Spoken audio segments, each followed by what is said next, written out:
long version. All right, let's see if we can prove the law of cosines. How do you do this? Freaking do math. Rearrange the equation to solve for cosine c. Yeah, we're probably going to have to rearrange a whole bunch of stuff. So prove means I don't know this part. Right. Yeah, so prove means go get that part, right? Like go get the law of cosines out of this picture somewhere. So pick something you want cosine. So draw a line, make a right angle.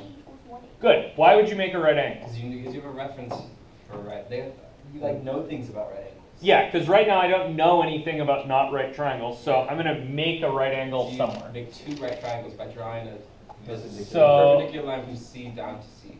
You want to go this way? Yep. Okay, so now there's two right triangles, right? Yeah. You guys see that? Yeah. Okay, so Okay, and If now you he's- know. Like Now you can just do a bunch sine of of okay, so let me break this one off. So I got this one over here that's angle B here and angle A there, right? Yeah, and it's not really half of angle C. Yeah, and it's not necessarily half of angle C, Right. but at least this is a right angle, Yeah. and this is like some part of C. Yeah. Yeah. You guys with me on that? Yeah. Yeah. And then over here, there's another right triangle, which has an angle A. And then what do I know about the hypotenuse on that one? B. B. That's B. And then what's this side? Part of C. Part of Part C. of Yeah. C. That's the other part of C. So that's C minus C1, for instance. Yeah.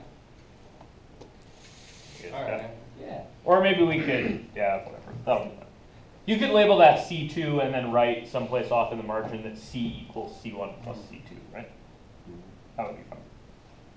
So, cool. Now what? You can find the angles that make up C. What do you mean you can find the angles Well, that make up these, C? like, Oh, these guys? Yeah. Isn't that just the? Yeah, sure. That's 90 minus B. Yeah. And this one's 90 minus A. 90 minus A. Oh, so if I add that piece, if I know that those two pieces add up to C, right? Then I write down over here that C is 90 minus B plus 90 minus A, right? Put those in parentheses. Oh, that just says the sum of angles in a triangle is 180 degrees, Yeah. right? It is. You guys see that? Yeah. That says C is 180 minus B minus A. Yeah. I mean, it's true. Cool, math is consistent. Like, that's really neat. Oh! Yeah, it's still a triangle. I kind of implicitly used that fact down here to figure out that that was 90 minus B anyway, right? So you know that whatever. the cosine of B is C1 over A. Oh, that's clever. Let's see. So I know the cosine of B, right, is which? Well, C1 C1 over A. over A. C1 over A? Yeah. Solve B. And then like reciprocate that for A, so like the cosine of A is C minus C1 over Okay, and the cosine of A is C minus C1 over B. B. If we solve for C, Yeah. then we can find the length of C. Okay, that seems like a good idea. So let's see, I think I got, oops, this thing gives you, right, if you do multiply by A both sides. Right. So I got A cosine of B equals C1. Yeah. And then On this one, if I multiply by B, I got B cosine of A is minus C1. C minus C1. And if you use, well, we're solving for C or C1. I guess we could solve for C1. Yeah, I really wanted an expression for C, right? We can plug You it all see that? Yeah. C1 into, Yeah, now you can plug in C1. Oh, so I can plug this in there? Yeah. and then Yeah, we can okay. So I got B cosine of A is C minus And cosine.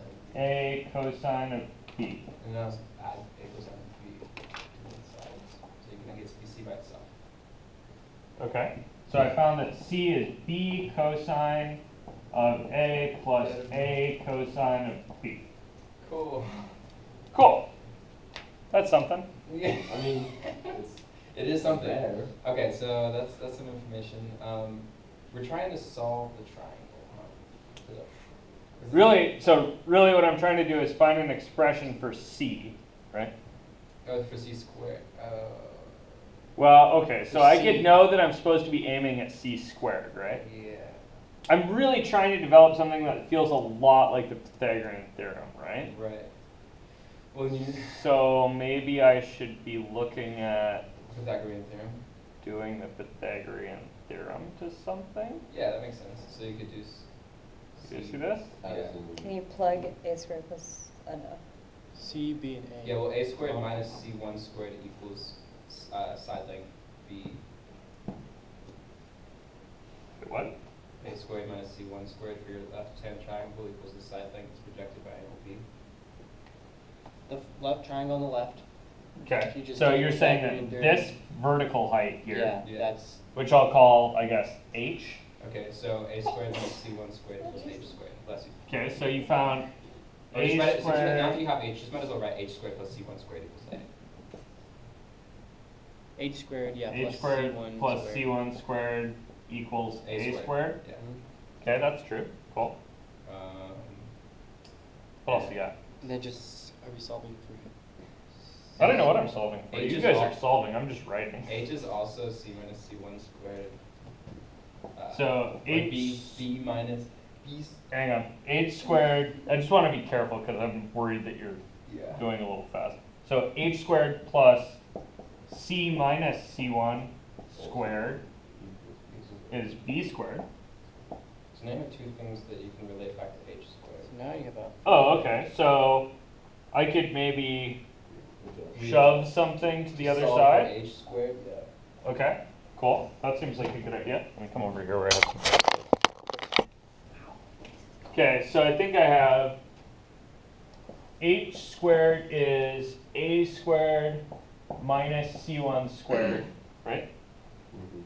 And then I'm going to take that and shove it into this other one. So I got A squared minus C1 squared plus C minus C1 squared is B squared. Yeah. square root of all that? No, You don't can't. do that. So now just So the reason I'm saying don't do that, Because there's a plus and minus, and a minus. is because there's a bunch of plus and minuses. so just can you distribute? But maybe I should. Can you distribute Foil and then that. so- and then Foil factor- that? Yeah, exactly. Factor that out. So it should be c squared minus So I think I got A squared minus C1 squared plus c squared. C squared. Minus- Hey, cool. There's a C squared. Exactly. Minus. 2C1 Yeah. plus C1 squared Yeah. equals B squared. Yeah. Oh, holy shit! Look at that. I know that was awesome. Just like that. Best day ever. And now we have a -2. We also have a 2, which I like. Oh yeah, I like that there's a Neg- 2. And a negative I'm 2. digging yeah. the 2. A -2. Wait, can you plug in? So I think I got A squared plus C squared. Can you put that whole thing into C? Oh wait, I know what C was, right? You can solve for C, and then you can put that in. Oh, except that's a terrible idea. Oh. So yeah, you could put this in for C. But I see this, so I'm not gonna let you do that. That is so hilarious. You see? I almost should just just because nothing says obey me like a head on a pike, basically. What? You guys not know this? No. No, Okay, no, cool. no, no. I should almost plug this in just to show you how terrible it's gonna Don't. get, Right. but I'm not going to. Because you'd have to foil this thing, right? Uh-huh. Plus, the reason I know that this was kind of a dead end, right? Mhm. You guys see why do I suspect that this thing is a dead Because end? there's so many variables. Okay, yeah, but I'm rocking a lot of variables right now. You're Yeah, not that's scaring actually me with that. Addition of cosine. Yeah, there's cosine of 2 angles in there. Yeah. Yeah. Oh, Right? I should only need to know one of the angles to make this sucker work. You can- You guys see that? So, I think instead of putting C in here, I want to put in C1, Which is a cosine. which is A cosine B.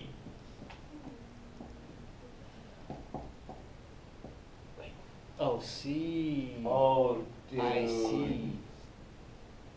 Wow. What is this? A squared plus B squared equals C That squared is- minus 2CA cosine B. Yeah, That's the law of cosines. That's the law of cosines, but I did it for angle B instead of for angle C. That is hilarious. Wait, You guys see that? You can But just- does it matter? Then just No. subtract C It squared. doesn't matter. Not at And all. then Yeah. just subtract B squared and switch places with C. No, I still have a cosine B in there. But this was just labeling of sides, right? That's sick. That just happened. You guys see that? So Yeah. this is actually the law of cosines. I'm done. Yeah. I just did it for the wrong side. So if I wanted it for the right one, where would I have cut this? So what I ended up with was finding the law of cosines for this guy, right? Oh, so if you And I would've cut C. So if you would have cut B in half. So if I Not would have B. cut either B or A, depending on how I solved this, I would have gotten the right side. That makes sense. You guys see that? A lot of sense. Okay. So, at any rate, that's the law of cosines there. I really should almost go back and plug in C, but I'm not going to. Yeah, no, that was good. This is already like a 15-minute. It'd be great. It'd be like 40 minutes later we'd discover. Do we need to know this? Like how to find that, or just need to know? I don't care if you know how to find this.